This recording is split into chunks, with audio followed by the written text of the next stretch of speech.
خوشی کا لمحہ تھا کیونکہ میں بھی اسی عظیم درسگاہ کا طالب رہا ہوں اور وہاں جنرل سیکرٹری منتخب ہونے کا اعزاز حاصل کر چکا ہوں۔ یوں محسوس ہوا کہ برسوں کا فاصلہ چند لمحوں میں سمٹ آیا ہو۔ دوران گفتگو ڈاکٹر کھندیکر ابو حسن نے اپنی زندگی کا ایک ایسا پہلو بھی نہایت دردمندی سے بیان کیا جس نے مجھے بہت متاثر کیا۔ انہوں نے بتایا کہ پیشہ ورانہ زندگی میں کامیابی، شہرت اور مصروفیت کے باوجود انہیں ہمیشہ اس بات کا افسوس رہا کہ قرآن مجید کو سمجھ کر پڑھنے اور اسلامی تعلیمات سے گہری واقفیت حاصل کرنے کا موقع انہیں بہت دیر سے ملا۔ گفتگو کے ایک مرحلے پر انہوں نے مسکراتے ہوئے مجھ سے کہا، مجھے آپ سے جلن ہوتی ہے۔ میں نے حیرت سے وجہ پوچھی تو کہنے لگے، کاش مجھے بھی بچپن ہی سے قرآن پڑھنے، اس کے ترجمے کو سمجھنے اور اسلامی تعلیمات سے آشنائی کا موقع ملا ہوتا۔ افسوس کہ جب میں 47 برس کا ہوا تب مجھے احساس ہوا کہ میں نے اپنی زندگی کا ایک بڑا حصہ صرف دنیاوی مصروفیات میں گزار دیا۔ ان کے لہجے میں ندامت تھی اور عزم بھی تھا۔ انہوں نے بتایا کہ اب وہ باقاعدگی سے قرآن مجید کو ترجمے اور مفہوم کے ساتھ پڑھتے ہیں، اس کی تعلیمات پر غور کرتے ہیں اور اپنی زندگی کو اللہ تعالیٰ کی رضا کے مطابق گزارنے کی کوشش کرتے ہیں۔ انہوں نے بڑے اطمینان سے کہا کہ اب انہیں اس بات کا پر فخر ہے کہ زندگی کا مقصد صرف دنیاوی کامیابی نہیں بلکہ اللہ تعالیٰ کی خوشنودی حاصل کرنا بھی ہے۔ ان کی یہ بات میرے دل پر گہرا اثر چھوڑ گئی کہ انسان کے لیے ہدایت کا دروازہ جب بھی کھلے وہی اس کی حقیقی کامیابی کا آغاز ہوتا ہے۔ اس پورے سفر میں ڈاکٹر ایمن حق کی محبت، خلوص اور خوش مزاجی ہر لمحہ نمایاں رہی۔ وہ خود بھی اس مختصر سیاحت اور ملاقات سے بہت خوش تھے۔ ہماری گفتگو میں تاریخ، کلکتہ کی یادیں، برطانیہ کی زندگی اور سماجی موضوعات شامل رہے جس نے اس سفر کو صرف ایک تفریحی دورہ نہیں بلکہ ایک علمی اور فکری نشست بھی بنا دیا۔ اس سفر میں ڈاکٹر ایمن حق کی شخصیت کا ایک اور روشن پہلو بھی میرے سامنے آیا۔ ڈاکٹر ایمن حق کی شخصیت صرف ایک کامیاب سرجن تک محدود نہیں بلکہ وہ طب، تعلیم، سماجی خدمت اور ملی سرگرمیوں کا ایک روشن استعارہ ہے۔ وہ ایک سینئر جنرل لیپروسکوپی سرجن اور لیزر پروکٹولوجسٹ ہیں اور کلکتہ کے معروف جی ڈی ہسپتال اینڈ انسٹیٹیوٹ میں شعبہ سرجری کے سابق ایمرسٹین سربراہ رہ چکے ہیں، جبکہ اسلامیہ ہاسپٹل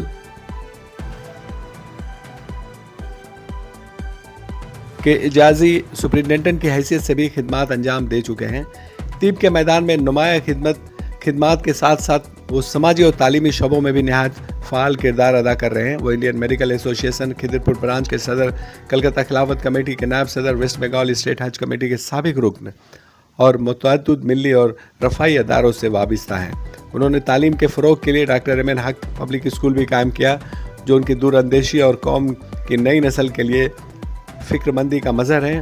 ان کی شخصیت میں ایک کامیاب معالج، دردمند سماجی کارکن، مخلص قائد اور اردو زبان و ادب سے محبت کرنے والے سابق ذوق انسان کی تمام خوبیاں یکجا نظر آتی ہیں۔ یہی وجہ ہے کہ وہ طبی حلقوں کے ساتھ ساتھ سماجی اور علمی دنیا میں بھی بہت احترام کی نگاہ سے دیکھے جاتے ہیں۔ تاہم گفتگو کے دوران ان کے لہجے میں ایک درد بھی نمایاں تھا۔ انہوں نے افسوس کا اظہار کیا کہ بعض افراد ذاتی مفادات، انا پرستی اور گروہی سیاست کو اجتماعی مفاد پر ترجیح دیتے ہیں، جس کے باعث نہ صرف فلاحی اداروں کی کارکردگی متاثر ہوتی ہے بلکہ قوم و ملت کی نیک نامی کو بھی نقصان پہنچتا ہے۔ ڈاکٹر حق کا خیال تھا کہ اگر اخلاص، دیانت اور باہمی اتحاد کو فروغ دیا جائے تو ہماری سماجی اور مذہبی تنظیمیں معاشرے میں کہیں زیادہ مؤثر کردار ادا کر سکتی۔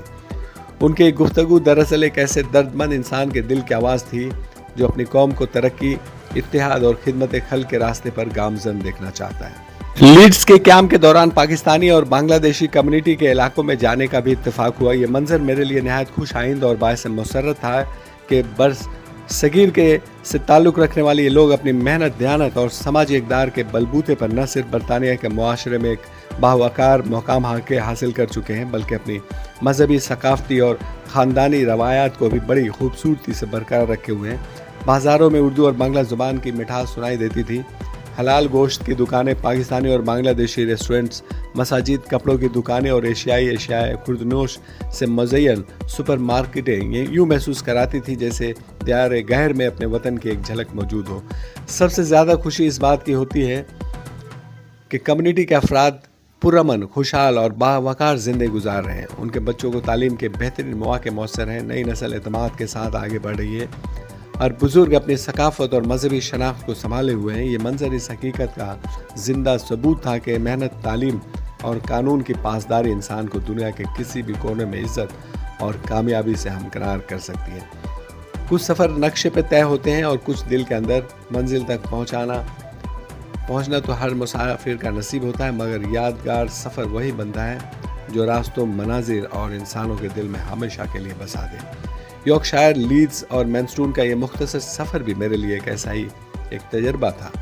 ٹرین کی کھڑکی سے گزرتے ہوئے سبززار خاموش دیہات، آسمان سے باتیں کرتے درخت، خوشگوار موسم، پرخلوص دوستوں کی رفاقت اور علم و محبت سے لبریز گفتگو نے ہر لمحے کو ایک نئی تازگی عطا کی۔ یوں محسوس ہوتا تھا کہ ہم صرف میلوں کا سفر نہیں کر رہے بلکہ یادوں کی ایک ایسی شاہراہ پر گامزن ہے جہاں ہر موڑ پر ایک نئی کہانی ہمارا انتظار کر رہی ہے۔ لندن واپسی کے وقت دل یہی سوچتا رہا کہ زندگی میں بعض سفر اپنی مدت کے اعتبار سے مختصر ہوتے ہیں، مگر ان کی یادیں عمر بھر انسان کا ساتھ دیتی ہیں۔